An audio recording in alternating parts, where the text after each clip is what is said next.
We're sitting here drinking a peach drink, a Caesar, which is really good, and sweet potato fries.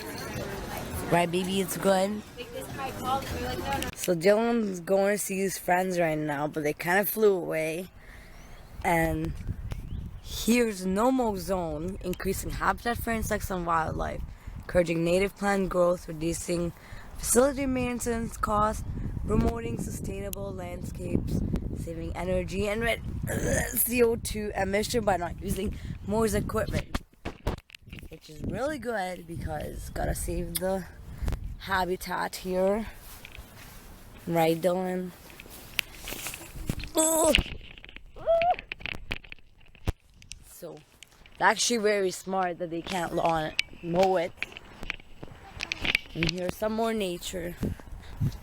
Hi, Dylan. Your little friends are flying. Your little friends there. You're so cute. Hey!